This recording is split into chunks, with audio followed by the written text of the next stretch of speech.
This is the all-new Brackett Show. Brackett Show.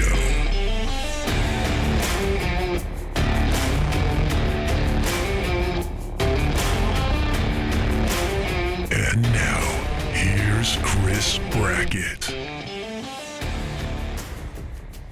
What's up, everybody? I'm Chris Brackett. This is the Brackett Show. I'm telling you right now, this is the show that gets the people involved, gets us doing what we thrive to do, get out in the woods.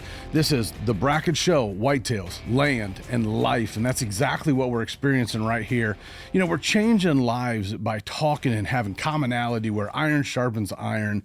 Our lives are destined to be in relationships with men. That's why we're doing this right now. Chris and Chris, we're trying to affect the red-blooded American men out there to not only lead their families, but to have a little bit of peace in knowing that they're not alone. Like, being a man is hard. Leading a family is hard.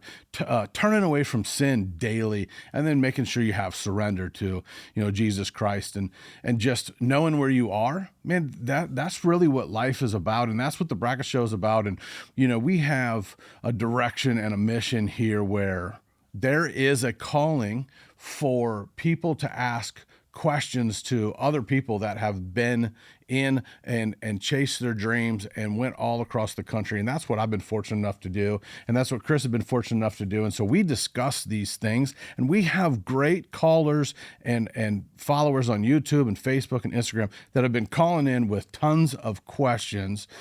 And I have just really been led to put myself in a position that I could be vulnerable and I could have you ask me anything and be truthful. So if you think of this, I want you to think that it's truth over, what did I have written on my little thing was truth over everything else, really. On my little mountain of my whiteboard was truth over. Oh, sure. Yeah, man. Truth and faith over fear. Absolutely. And it's been blowing up. It's been crazy. Like, clearly it's been impacting people, resonating with them. And I mean, it's been fun for us to do, but to see and hear the response it's just been awesome. Yeah. I mean, what does it say? Drink coffee and shoot deer. Are you doing a lot of that?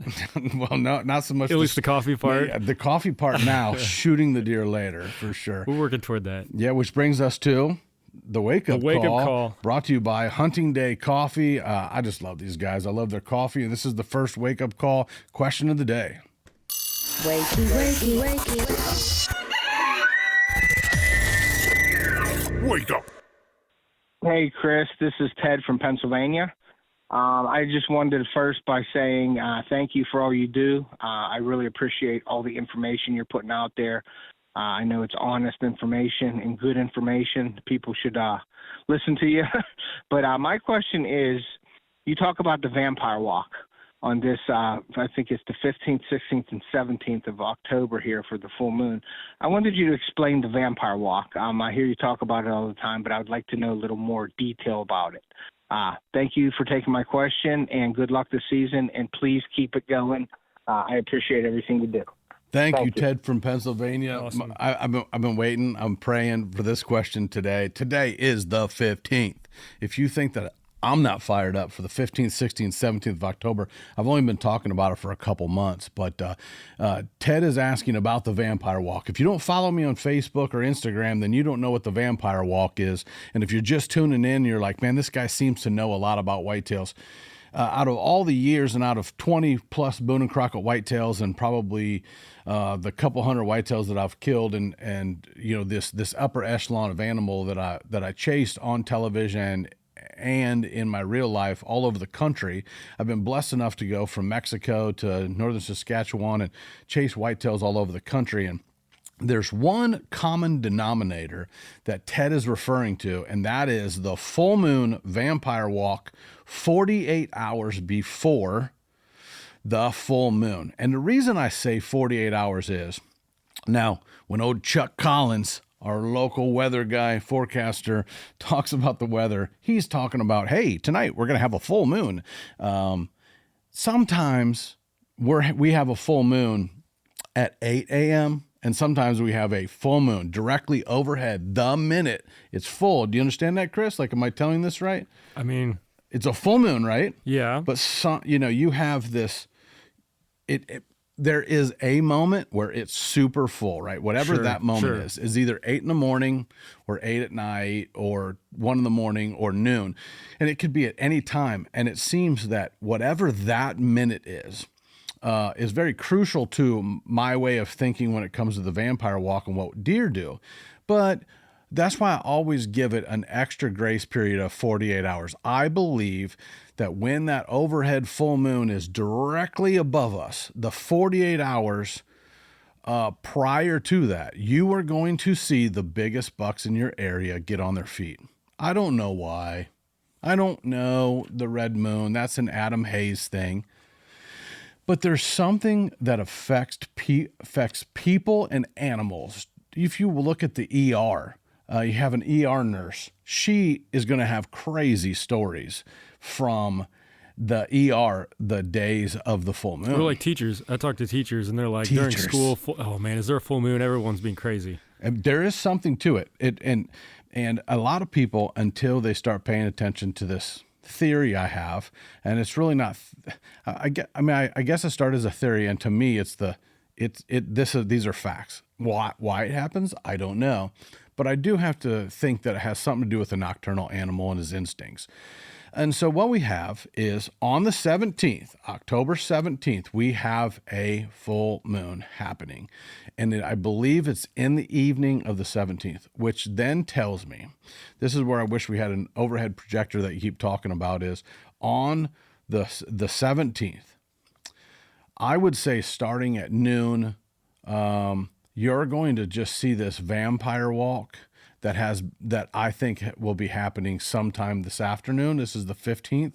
We've got the cold front. Weather always trumps everything when it comes to deer movement. So today it's a nice, beautiful 59, 61 degrees here in central Illinois. Today's the 15th. This is going to drop on the 16th. So check in with your buddies what happened last night and see what they saw, kind of get what's going on. But if you've been listening, you have already taken off work for the afternoon of the 16th, the afternoon of the 17th. That gives you ample time to be able to capitalize on what this vampire walk is. And what the vampire walk is that if a piece of I'm not saying that, God just brought you these giant deer and let them loose. But if you know of an animal that you're after, like a big, let's just say this nice, really nice deer that I'm after, that I've had history with, and I know he's used my farm last week. He hasn't been back, that I've got a show camera picture of him. But if I have to bet that tonight, tomorrow, which is the 15th, the 16th, and the 17th, Wednesday and Thursday, I'm going to bet that I catch a glimpse of him and I get an arrow in him. Now, this deer's gone. As long as he is alive, I know that he'll be on my farm, which means if a normal deer travels, let's say a half a mile on a normal day, that means everything that he's done, went out eating and came back and hang out in the timber in bed, he is going to do 3 times or 4 times the movement. And so that's all it comes down to, Ted, is that if you have a good deer on your property and you haven't pressured him, these are the moments to strike. You've got a good weather system coming through. Today that this airs, you're going to have a westerly wind, which is a great wind, 5 to 10 miles an hour, I'm guessing. And we're going to be looking at just incredible deer movement. And the deer this just means that I can't guarantee that a big buck gets on his feet many times in the year, except for the 48 hours, or in this case, the 3 days before the full moon. He is going to stand up and do deer stuff. And what I mean is he does deer stuff under the cover of darkness. You're getting pictures of him. You've probably seen him in your headlights leaving your farm. This means that this deer is going to stand up and he is going to walk all over your farm, and he's going to take an itinerary of things that he wants to do in the season, like what girls are still there, where the danger is, where the food plots are, where the other bucks are. He's going to go on this big kind of bar crawl, this check out the area kind of situation for like 2 or 3 days. And he normally does that around the 16th to 22nd anyways. This just moves it up a little bit with a cold front and the full moon. And I call it the vampire walk, where these things are like vampires. It's fun. I like to have fun. I always talk about that. So when I think of it, I think of darkness, nocturnal animals that you never get to see. They're always elusive and on camera at night. And then all of a sudden, what gives us that extra card that we can play to capitalize on shooting the buck of a lifetime? And that's the full moon vampire walk 2 days before the straight overhead full moon, which is today. If you're listening to this today, this is the 16th. You better be out there noon, 2 o'clock. They're going to move super early. And then, and if it's the 17th, you still could. The 17th, you still can get out there. I will be there. Yeah. Yeah.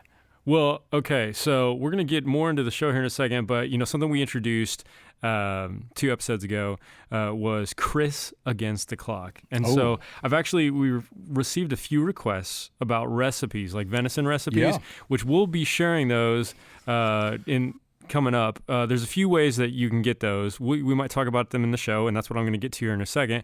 But also, we have something new to announce, and that is the brackettShow.com website. So yeah, we can start sharing things there. Website. Oh man, so we want to make sure that you can find all these things. Yeah, we want you to go to YouTube, but if you go to brackettShow.com, you can find all sorts of information, including I think we should post some recipes out there. But yeah, in the next 30 seconds, I want to see how many recipes you can name. You don't have to give ingredients or anything, just the names of the recipes. How many you can think of in 30 seconds. I'm gonna go from my favorite down. Ready? Okay, ready, set, go.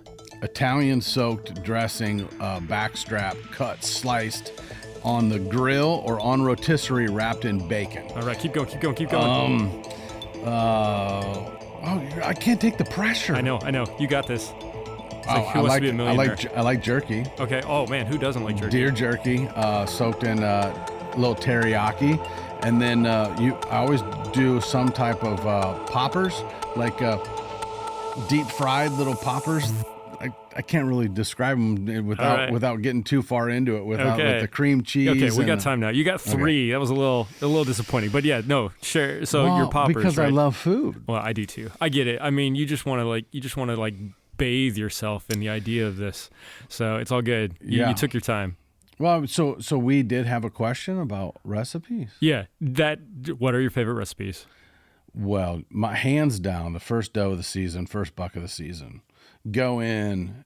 I do all my own butchering to a point, and then I take all the meat. Like I like doing half of it, and then I take them to my friend Chris, and then he makes the most incredible salami and sausage and Slim Jims, and this time I'll have a bunch of cuts made, and we're gonna try a bunch of new recipes for the website. Okay. Like slow cooking venison is incredible, but one thing that we have had that's probably been the best is straight venison tacos. We do tacos every week, and then we do a super nacho after the night of tacos. What makes them super? Well, my mom used to call them super, so that was what made them super. But we would take leftover tacos from the night before, and then we would get tortilla chips, and we would put the cheese all over the like my wife would take like Velveeta and make it all creamy and put it all over, and then drizzle the taco meat, the venison taco meat, and then what do you got? Lettuce, and you got tomato and whatever else you want. It's just incredible. It's super. So I can get two. It is super. I can get 2 meals. My wife has figured out finally, after so many years of having venison in the freezer, we can get 2 meals a week from one nice package of venison. All right. That's awesome. But that's the key to all of it. But I have gone probably 20 years without eating a lot of venison. And I don't know why. I think it was that everybody I was around, my mom and everybody, they didn't want to eat venison. Like my brother-in-law is still like, ew, I'm not eating deer. I'm like, okay, city boy. Well, I mean, don't ruin my nephews. I mean, if they're in like Slim Jim form, who's going to stop you from eating a Slim Jim, man? Nobody has ever turned down deer jerky or deer Slim Jims or deer salami, but they get a little funky when you start talking about, the hamburger and roast. Sure. Yeah, lasagna with venison in it or something. That'd be interesting. It would be incredible. Yeah. Because it has to do with the texture. I think people don't like the texture because it's so lean. Sure. They've been eating crap from the stores forever, and now all of a sudden you get this pure, organic, incredible.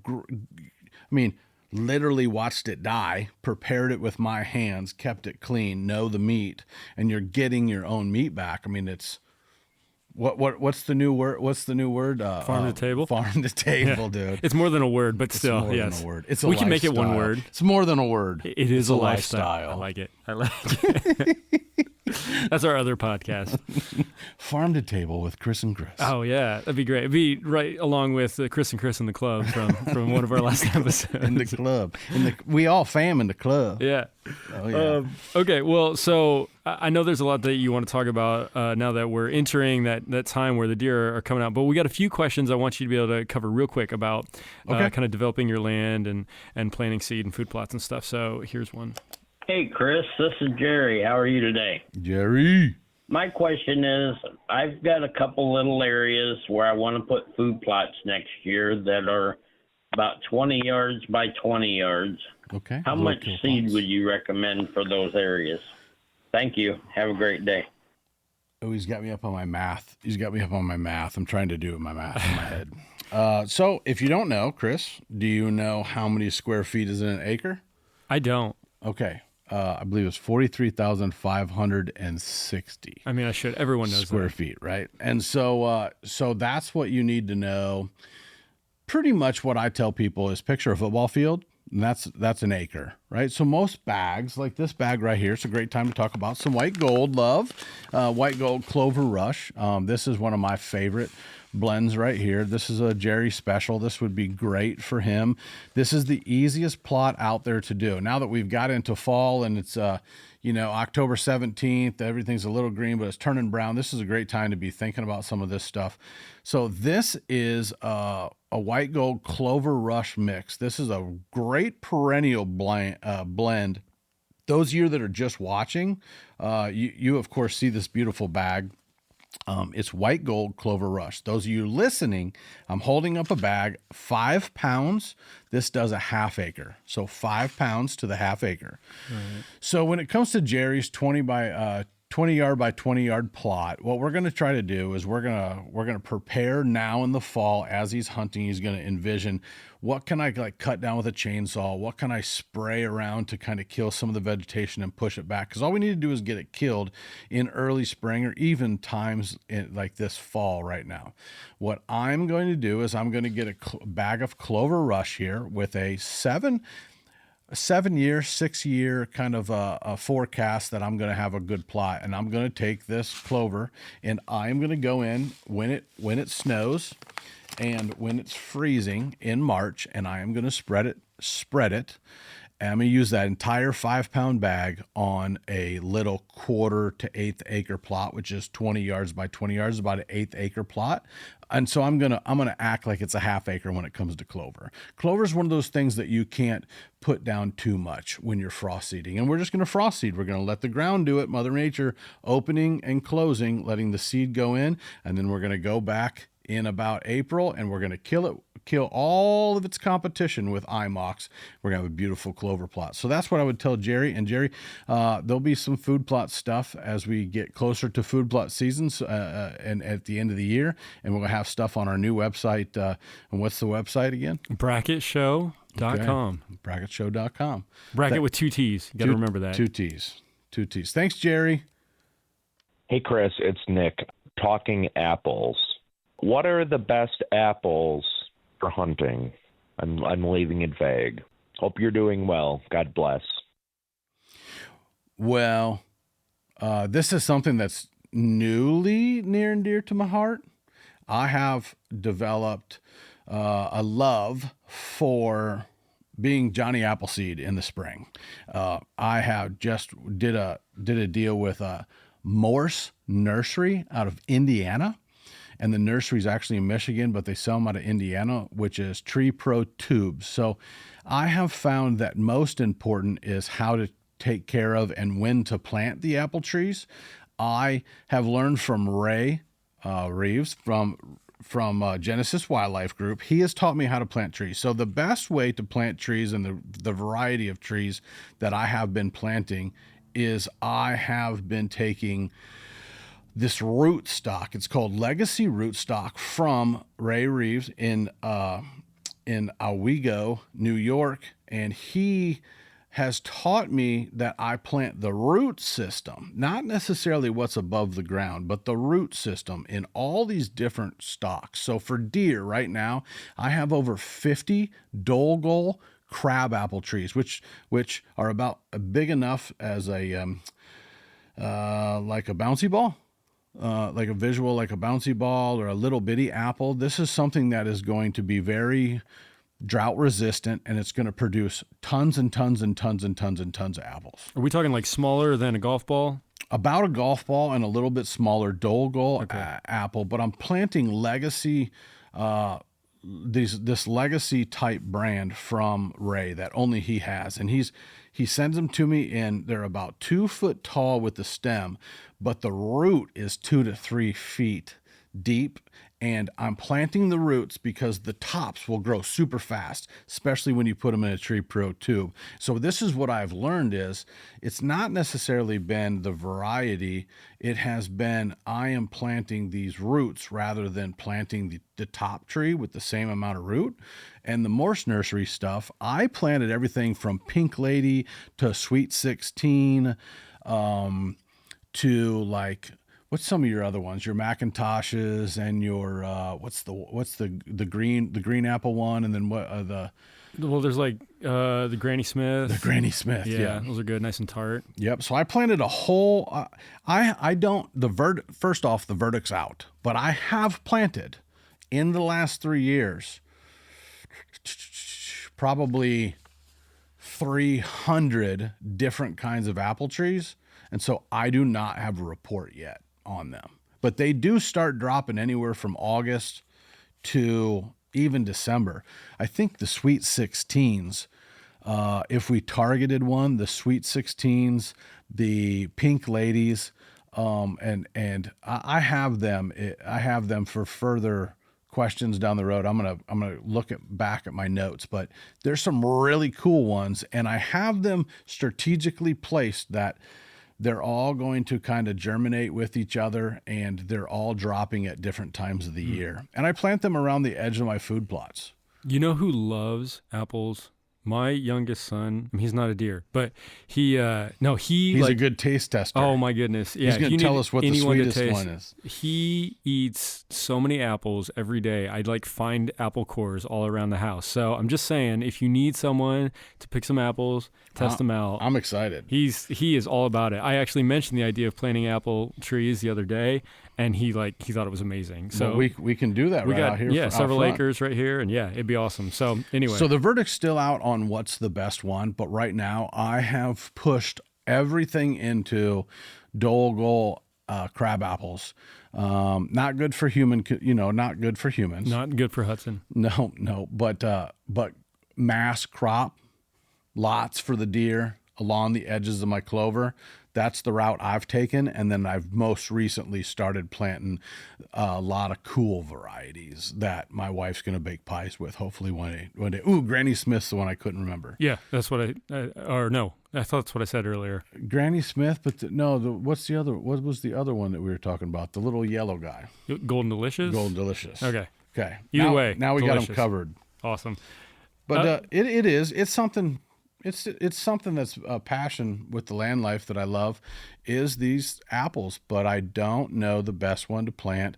That's a Ray Reeves question, or I can get you in touch with Morse Nursery. Maybe we'll have a link on the website soon. By spring. Let's do it. But never plant, do you know this? Never plant an apple tree without an R in the month. Has to have an R in the month. Okay. That leaves you that early spring stuff, and then the fall. So you're good today. Let's do it. Well, you're going to be hunting today. Oh, yeah. No apples, all deer. We're going after the donger. All right, which we're going to talk about here in just a second. One more question kind of about managing land. Oh, okay, cool. Hey, Chris and Chris. Thanks for doing the show. The show's pretty awesome. You. as well as the other content that I see on social media. I appreciate all your hard work. My name is John, and I'm from New York, and the farm I'm working on is in Missouri. My question is, I was planning on filling up my water tanks to spray gly and other stuff from a pond that I have on the property. And I was told the other day that that may not be a good idea because the gly, when I add the gly, the algae in the water would dilute the gly or even kill the gly. What do you suggest if you're out in the middle of a farm and you have no other options to getting water? I was thinking of filling up 2 75-gallon totes of water and then putting an algicide in to kill off the algae so it doesn't affect the gly. So first question, is this true, or do you have an alternative method of getting water without algae and stuff in it? Thanks for your time, and have a great day. I'm stumped. I've never heard of this. I have personally taken water out of creeks. I've pumped it out of creeks. I've pumped it out of lakes, fill up tanks all the time with it. I think this is more of a don't think too much too deep into it. I think it's somebody maybe telling you a little bit of silliness, because things are, there's a lot of fields, there's a lot of acreages, there's a lot of stuff that are the water being taken out of little ponds and stuff to water gardens and things all the time. If it were me and the level of the amount of gly that I use to kill a certain area, there's no way that affects. I can get back to you on this one, but if it's me, I am just going to make sure that I have some type of strainer or net or something keeping the garbage from getting in your transfer pump or whatever you're pumping out of the water. I think you got to throw it out in the middle. I think you got to have a buoy and a weight, and I think that's where you pump from, but you got to have a filter. I think anything can be filtered out. So I think if you look into the filter systems, that you're going to be able to filter nice, clean, clear water, and there's no way that any of the algae is going to affect enough to not kill the plant with gly. Especially, they have recommended, read on label recommendations for gly, Liberty, 2,4-D, things like that. I'm going to tell you right now, if you put a 2,4-D and a gly with each other, that's your napalm. But you can't plant brassicas and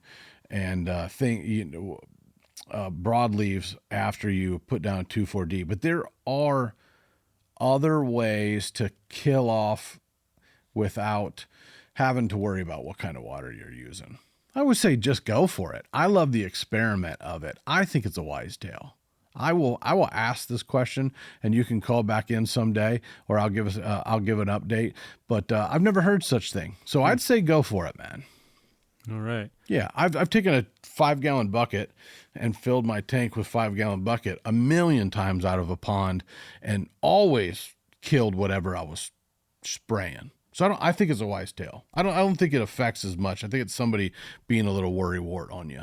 I think he's not wanting you to hurt your water, which you're not, because you're not going to put the chemical in right there. You're going to take the water out and then put the chemical in somewhere else. So I think you go for it. All right. Well, yeah. There's some land Missouri management talk. Yeah. Okay. So this week, hunting. Yeah. You're getting out there. We got some questions about when to go and what to look for. So here we go. Hi, yeah. I was just calling to ask Chris Brackett a question here about rubs. This is Chris out in the Peoria, Illinois area. I've really enjoyed the content the last couple of years.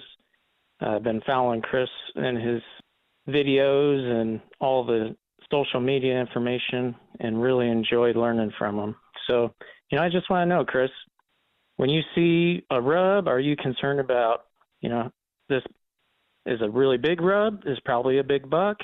Are you looking for a high volume of rubs? Do you even look at rubs when you're trying to figure out what stand you want to sit in, where you want to hunt? Let us know your thoughts on rubs and how you look at those in your deer hunting equation. Thanks again, Chris. Really appreciate it. Cool. This is a Chris answer. So Chris in studio, Chris Sobek. Hey, Do you know Chris. do you know what a rub is? I don't know if I do. Okay. So some people just get them mixed up if they just don't know. So I wanted to go back to 101. Okay. So a deer has on the base here of his antler. I've got an antler on my desk, guys, that I'm showing here. So Slider here has a bunch of little pieces of a tree in his antler right here. And these little nodules on the bases are created to gnarl up the tree. And they will find trees. Some of them prefer really big trees. Some of them prefer little willow trees, whatever it is. And big bucks will thrash little trees, and little bucks will thrash little trees. Big bucks will trash big trees like the size of your thigh, or sometimes the size of your waist, depending if they can get their antler around them. A lot of them rub at the back of their antlers, anywhere they can get these knurling, they call it, knurling at the base of an antler. And they're going to thrash a tree. And when they do that, they're actually getting the smell from rubbing the bark off, and then they're getting not only some of that organic smell that's in the tree itself, but at the same time they have glands at the base of their pedicle, which is where their antlers are grown out of. So they're leaving not only a scent on their forehead scent to mark that tree and show how aggressive they are, mixing it with cedar or maple or some type of thing. So one, it's a visual identification of that a buck has been there for another buck to look at, number one. Number two, that deer is strengthening his neck when he's doing it, because he's going to be fighting coming into October as soon as his antlers harden with the release of testosterone.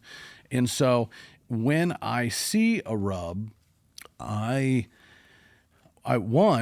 very simply know that a buck's been there, right? Just like another buck, I'm looking and saying there simply has been bucks here. Great. I've executed plan, number one for me. Okay, there's a buck here. Now, what caliber of buck is that? I am going to have other sign to tell me how big that deer is, whether that's trail cameras or staying out and glassing with binoculars to try to find that animal. Now, I have several things to tell you about rubs. I actually have it on my list here of rubs and scrapes. And Chris, so scraping then sometimes gets confused for rubs. And rubs are on antler, and then people hear, oh, well, I saw some scrapes. And if you say it in passing to a person that maybe doesn't know, a scrape is where a buck will find a licking branch ahead of him, 5 to 6 foot, 4 to 5 foot tall normally. He'll tatter it with his mouth, and he'll bite on it, and he'll put it in his eye, like corner of his eyes where he has like sleep when the kids wake up and you got sleep in your eyes. Those are all glands. So he'll put the little branch there, and then he will urinate, pee in, and sometimes defecate in this underneath this limb. He will move with his feet and scrape all the dirt out, creating a circular area. And you can tell in there which way the deer was traveling when he stopped to make the scrape, because it's all pointed where his feet are throwing the dirt behind him. We actually have some great video footage that I have you play right now of a deer making a scrape. And then so that's scraping, and that as well with rubs in correlation. I am paying attention, Chris, to both of these things, rubs and scrapes. Rubs are normally there as an identifier, and you can tell the size of an animal on a rub. First off, if you only see small rubs around, that doesn't mean that there's not a lot of big bucks there. But when you see big trees rubbed, and a lot of them, you know that you're in an area that a big deer is spending a lot of time. It may not be a 6, 7, 8-year-old deer, but he could be a really nice 3-year-old with just good mass, and he likes rubbing on big trees because he's got wide antlers.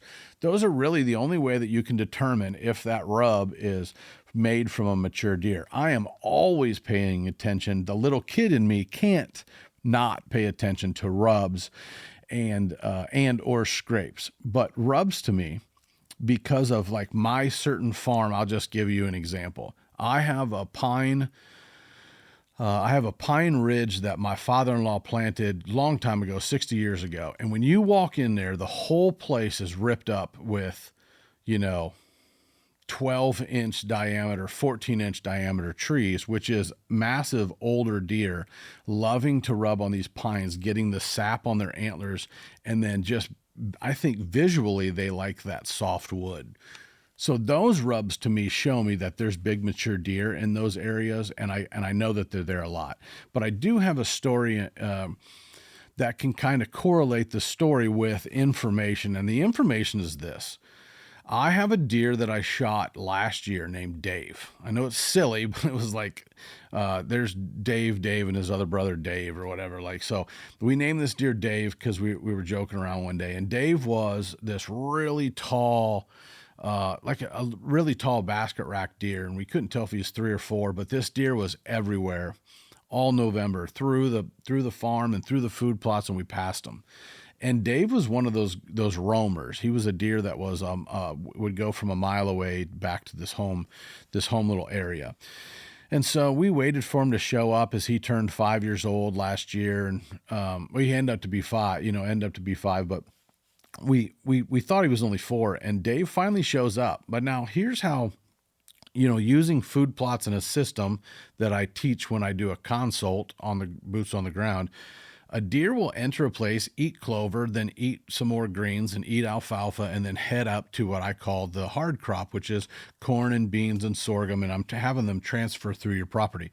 So when a big buck shows up like Dave did last year, Dave shows up on an afternoon around October 16th or 17th, which is right now. This is when they do this bar crawl. He shows up for the first time on location. He hits the first camera on a scrape. Boom, we've got him. He's making a scrape. He's making a rub on the base of this red cedar in the ground. He goes to the next camera that has a scrape camera duo on it. He gets another picture. He gets another picture on the next one. So 5 cameras are on the property.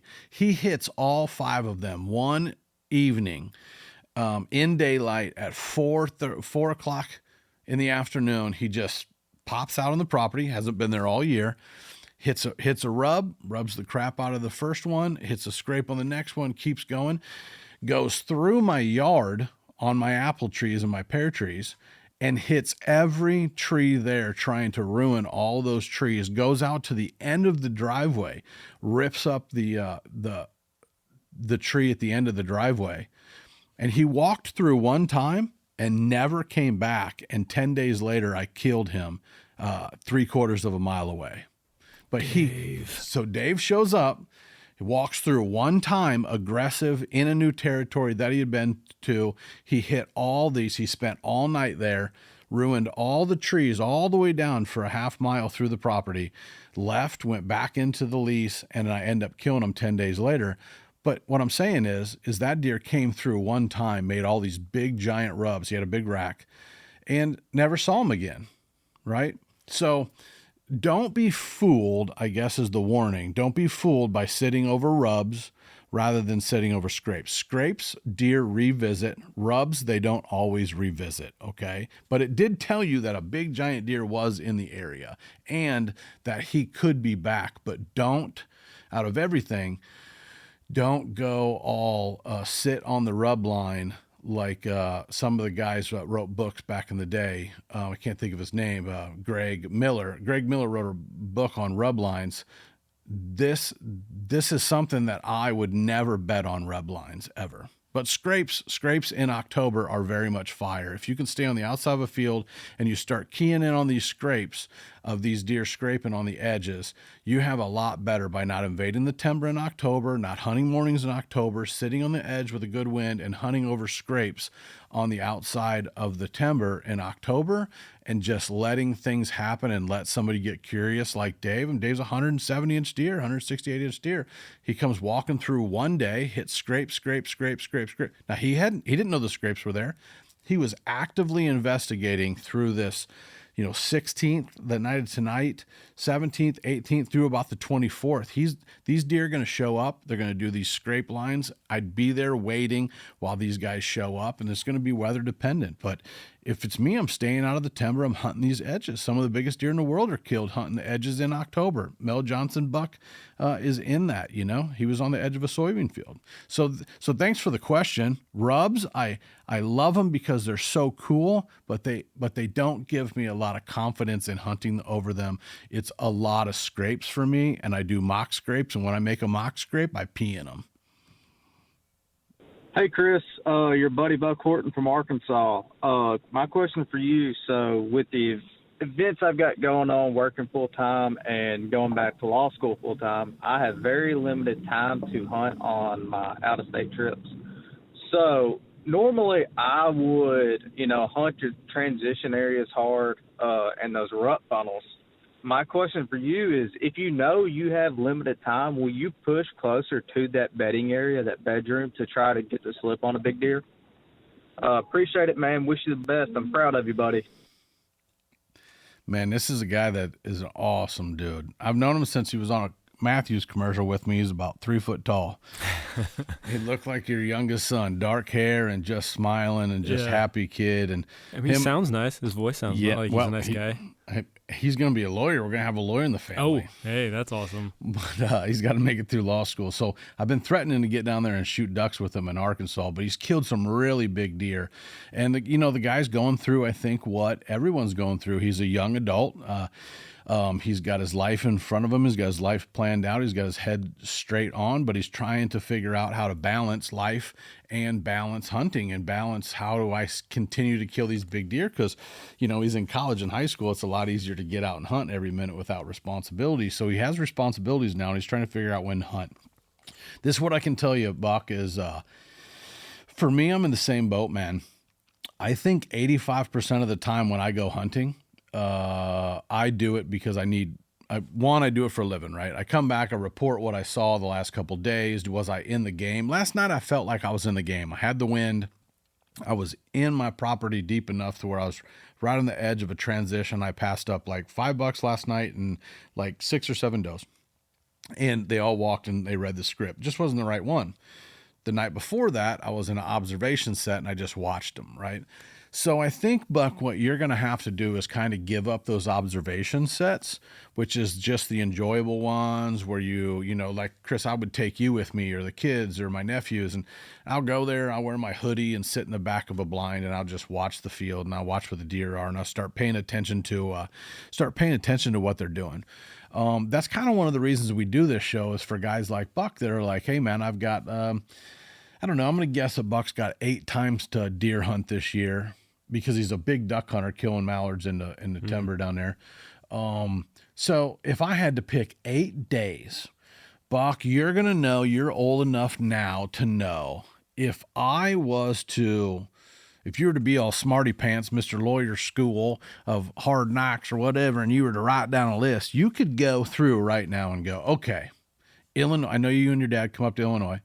If you were looking at, hey, what my bang for my buck? I know that you can sit down, clear your mind and say, okay, what 8 days or what 7 days am I going to hunt? And then how am I going to hunt that? What do I enjoy? I think it's most about what you enjoy, Buck. So if it's me, Chris Brackett, right now, writing down how I'm going to hunt my property in Illinois, the first thing I'm going to say is I'm going to look for that full moon and I'm going to say, today, the 15th is today. Tomorrow's the 16th. This drops on the 16th. I'm going to be hunting tonight on the 15th, and tomorrow on the 16th and 17th. If I can get out there at noon, I'm going to be out there from noon till dark on the 16th and 17th. Now there uses up 2 of my days.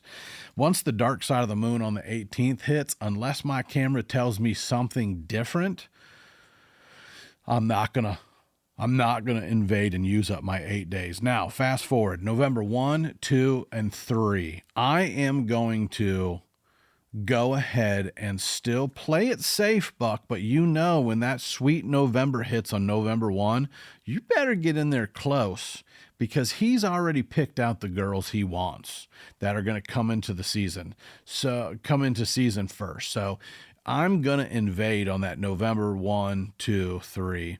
And I'm going to use up 3 more of my days. 1, 2, 3. I'm also going to wait. I love that 7th and 8th of November. I'm going to use up 2 more days. Now I'm at 7, and so if I had to pick 8 days, what's that 8th day? That 8th day is going to be somewhere around that November 15th or 16th. I'm going to pick one day. I'm going to wait for that great weather pattern where I've got the weather and I'm in. Buck, you know me well enough to know that the number one thing is weather trumps all. Number 2 thing is if you really sat down and figured out what you wanted to see with your special 8 to 10 days a year, you're gonna pick out 2 afternoons or 2 mornings, whatever you love. You're gonna custom design your season for you, and I don't want you to compromise, because you know how that one day of perfection and crisp November morning is more enjoyable when the world comes alive with a great wind and a high pressure system, to enjoy one day than to enjoy 20 days, because you have had success doing this.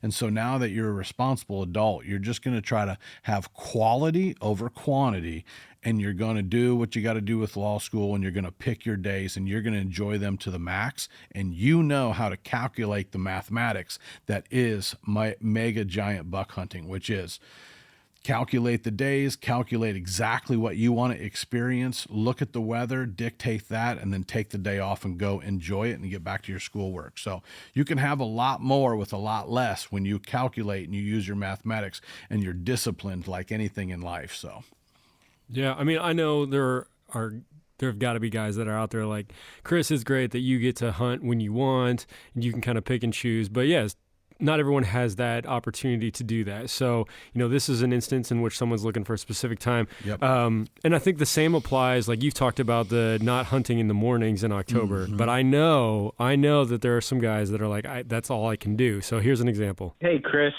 this is Ted from PA. And I wanted to get your opinion. Now, I hear everybody talking about the don't hunt October morning. Here we go again. Unfortunately, in my situation, I work the evening shift in my work, but I watch all you guys talking about the October don't hunt the mornings. That's my only option in October. So I was calling to ask you, could you give me any tips on what I should be looking for during the October month, of like some signs on when I should be in the woods in the morning? Yeah. Thank you for your time, and I am a big fan. I got you, Ted. I got you. Okay. So rule of thumb is rules to live by, right?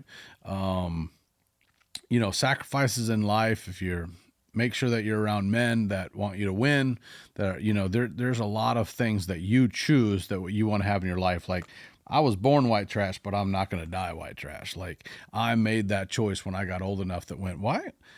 I don't mind going back to Bartonville, but I don't need 13 bars and 3 churches. Like, I need more churches in my life than I need bars, right? And so, like, all this stuff is decisions. So, Ted, like, I understand your situation. It's really a lot of don't hunt mornings in October because you just don't want those deer to know you're there, right? So, like, that's what it comes down to. You don't want the deer to know you're there. So if all you have is October, we're going to go ahead and reverse engineer the backwards strategy of this.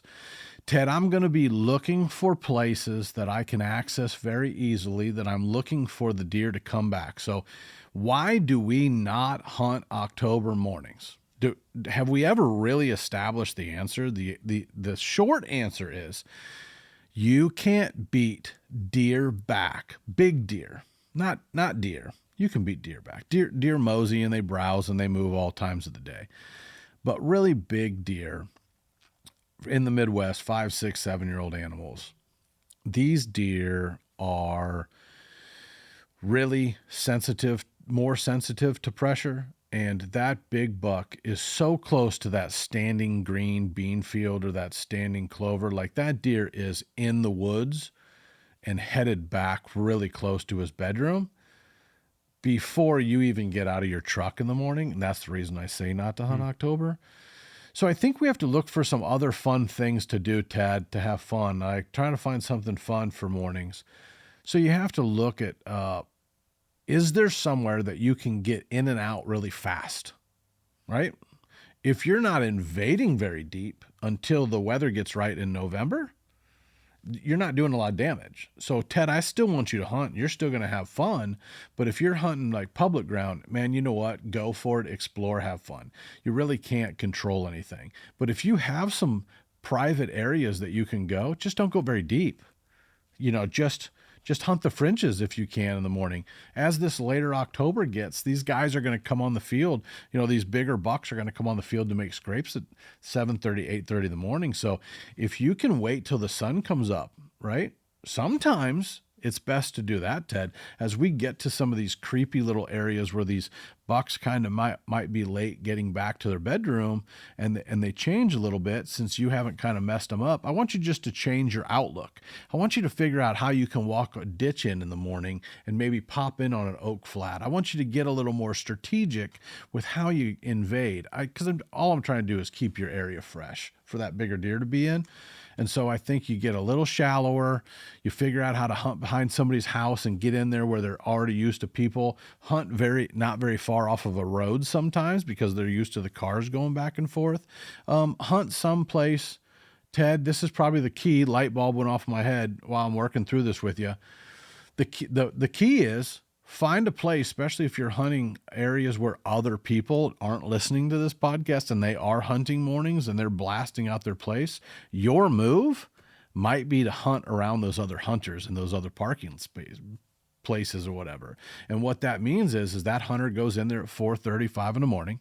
He hunts that morning. And when he gets down and he walks back through the brush, he's going to move those deer around.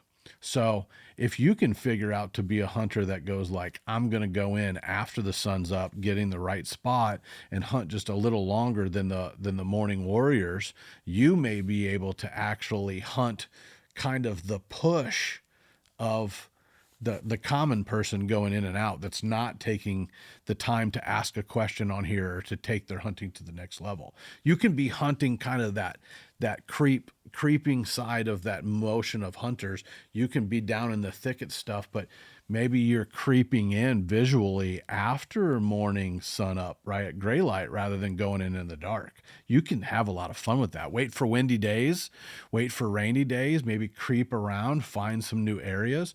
I think if you're hunting mornings, you're just going to have a little more fun with it. And you just don't be so dumbly bumbly and bumble in the dark and then get up and then wait and expect the magic to happen. I think you have to be a little more conscious of what we're saying, which is leave stuff alone, right? So it might be a little later in the morning. It might be a little more strategic getting in than just bumbling around, sitting in a tree, burp, burp, burp, and then deer come running by and shoot them and have the dream. I think you just got to be a little sneakier.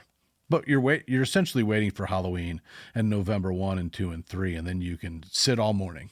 It's going to be great. You just got to make it through the early months. Just don't blow your spot out early. That's all I'm saying. Well, speaking of November, if some people are waiting until November, this is kind of a question regarding that. Hey, Chris, Sam in Kentucky. Just calling in regards to my Southern Illinois farms. Let's fast forward, looking maybe at the calendar in November. Give me some dates that you would look at ahead and say there's a really good chance the big deer will be on their feet, maybe even new bucks coming onto the farm that haven't been on my properties yet. Also, really enjoying the new podcast. Big fan of it. And for anybody out there listening, Chris really knows this stuff. I've had him out for a couple of consults, and everything he said has rang true thus far. So the hunting's been excellent, and owe a lot of that to Chris. So happy for you, buddy. Glad you're doing well. And give me some dates for November that maybe a giant will show up. Thanks. Bye. Man, we've had some really good success on Sam's farms from Kentucky to Southern Illinois. You know, Southern Illinois is overlooked, some of these places, but what it comes down to, especially with consulting and selling land, is you have smaller areas, and we get really macro and micro with it. We get really macro when it comes down to 50, 60, 70, 80, 100, 150 acre properties that we dissect, and we make them into these perfect little spots. This is where the big bucks get pushed to when the other guys are hunting mornings in October, you know. And I'm not putting anybody down for that, but to wait in the evening and wait for that perfect time and to cut a trail in the switchgrass to let the deer grow up there and do his thing and feed them and have good food plots and great strategy. Sam's been very, very successful in his endeavors by trusting me to come down there. And I've been very blessed to be able to have that opportunity. I can't wait to just see it leapfrog every year, and it's getting better and better and better. And I got a smile on my face because, yeah, I know what's happening. I know what's happening on these farms, and he's ready for November. He's ready for, like, we design these properties to grow these deer and then capitalize and kill a big buck. We've already accomplished that on his farms. We already have. We are waiting to find that token buck because the deer we have right now on his farms are deer that were there, that we fed and structured the structure and the switchgrass and the everything around and how to hunt them. But remember, these deer were already born and they were already there being native deer, and they just grew up, make this their home, and get killed. Now, the big kicker is on year 5 and 6 for him. He's growing these young bucks now that have better genetics, that have never wanted it for anything in their lives. You know, let's say you buy a piece of property and you have this big fat doe on there, and you give her all the beans and all the greens and all the everything, and all of a sudden now she's rich and fat, right? And so all of a sudden she has a great life. Well, she's never going to be at her highest potential growth-wise because she wasn't born with all the nutrition. So, but her fawns, because the farm's set up, is generational health and generational just kind of maximizing the potential of the general health of the herd, right? And so these fawns that she's now throwing, once these fawns don't ever want for anything, their racks are going to be bigger and their bone structure is going to be bigger than hers was, because she wasn't born into food and structure wealth and security. So then their fawns will be, so he's watching, right now he's reaping the benefits of doing these cool things to his farm. Now, the second phase of that is these young button bucks from the last 2 or 3 years are now going to be growing into the most potential that a deer born on your farm and raised in with no stress and with all the food can get to the higher potential with the bigger racks. So what we're trying to do is grow these deer that never wanted for anything and had low stress for the biggest racks that they ever had. This is out in the wild. These deer are going to grow up on this property. This is what I'm seeing in year 7 and 8 now, when I'm shooting, you know, Boone and Crockett whitetails on my 100 acres, where I now have 2 and 3-year-olds that have some of the greatest potential ever with these racks and things like that. So, but what Sam's looking for now is dates in November when we're going to get the big strangers. The big strangers are deer that live somewhere else, and they go over on the other side of the tracks, on the other side of 8 Mile, or they go on the other side where the grass is greener, and they get over here and they go, look at this whitetail wonderland. There's deer there's deer everywhere, and there's girls everywhere, and there's food everywhere. And I don't know what these boxes are on stilts in the grass, but they must just be they must just be. And so this big deer shows up and camps out, and he's looking kind of for what to look for. And I'm going to give that breakdown. I believe that this bar crawl starts right now. Today's the 16th. Rule of thumb for me is the 16th through the 26th, 10 days kind of after the quote unquote, which doesn't exist, October lull. The 16th through the 26th, you're going to watch new deer roll in. A lot of them been fighting.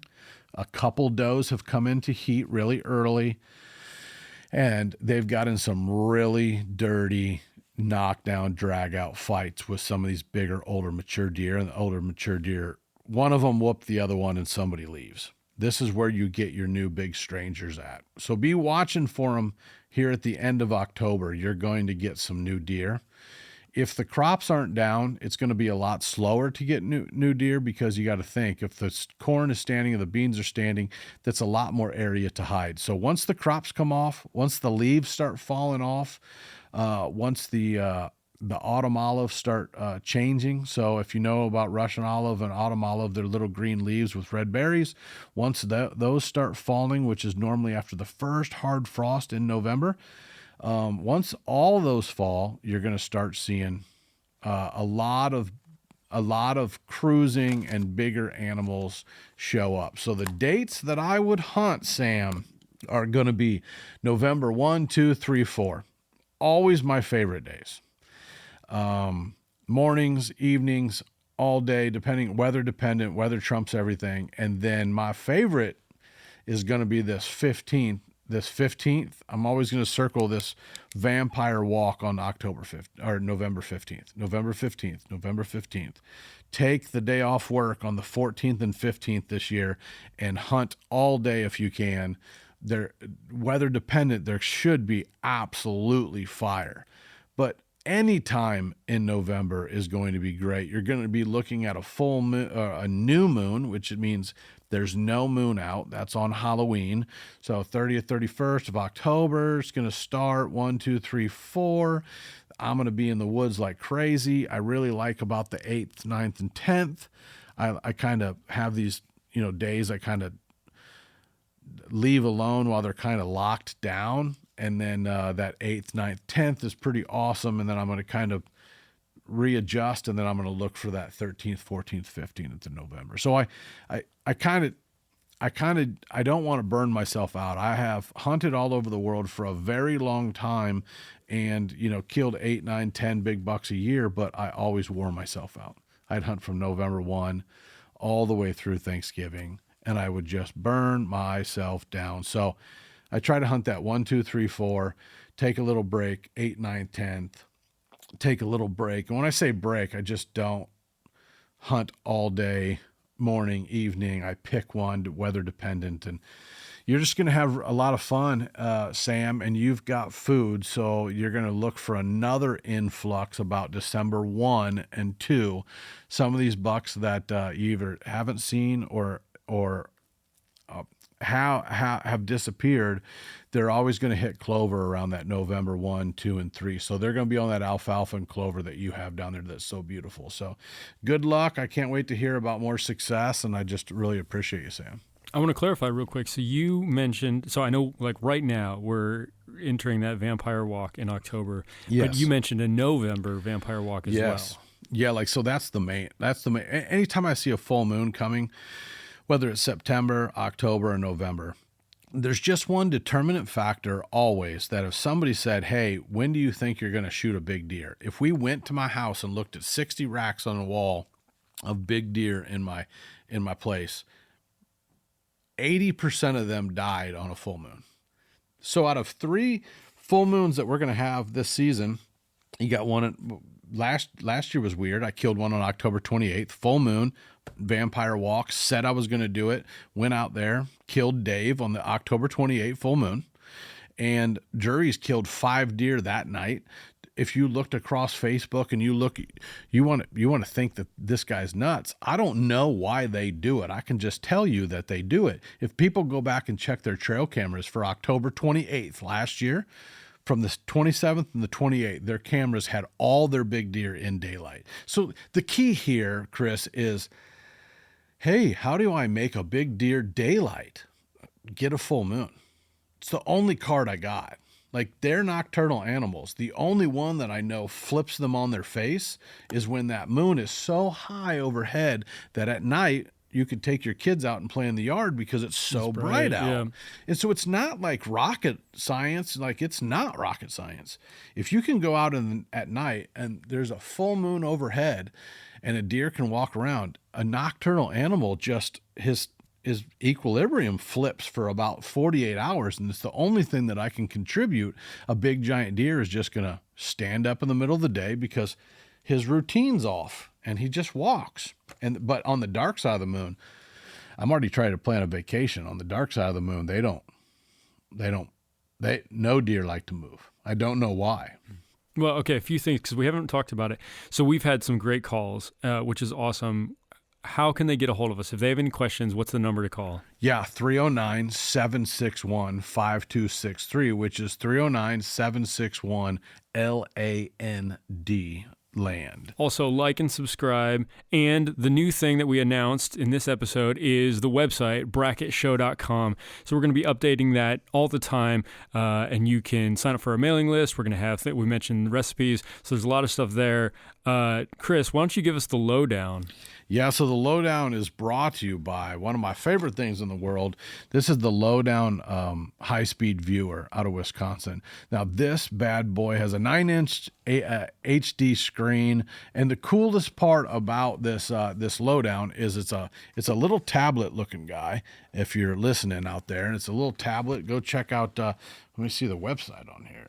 So we have a link to the website on bracketshow.com. So if you're curious, all our sponsors, we have links to their sites on bracketshow.com. Okay, so lowdownviewer.com. So I went out this week and I took this tablet right here, the lowdown high-speed viewer, and I put all the cards in from all the cameras of the 61 acres in Clinton that I'm selling. So that farm that I've had such high expectations, Food Plot Kevin developed it. I have it for sale right now. I'm the broker in Illinois, Herman Brothers Realty, and it's agent owned, and it's priced high, but it's priced high for a reason. I went and pulled 20 cards on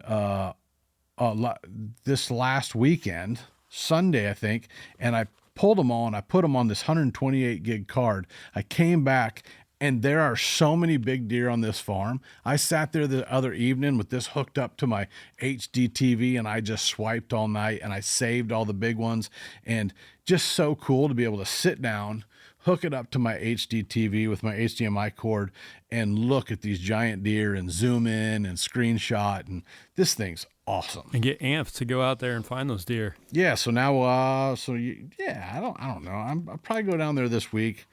There's some big deer that I know if I went down there, I could outsmart. But I'm really trying to keep it so somebody else can buy it and kill those big deer. But this is the first time I used it in the field where I had a mass amount of cards that were non-cellular, and I was able to just dump them all to here really fast and do it in the field, which was really cool.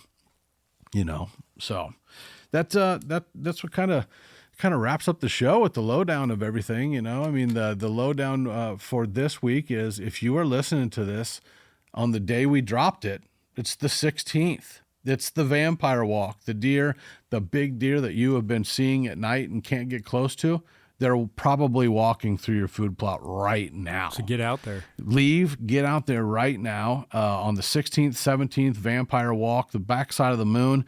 You're going to be hit or miss. Your trail cameras are going to have to dictate what you do and watch the weather. The weather's going to get hot again. So once it gets hot, the big fat boys don't want to move. So don't go kick them out of the woods. Stay on the outside of the woods. Start hunting scrape lines on the edge of the timber. Make some mock scrapes if you have to. Move your trail cameras 2 scrapes and 2 mock scrapes on field edges, and you are going to start getting pictures of more big bucks, and then you're going to be able to key in on where they're at. Stop invading the timber till November, people.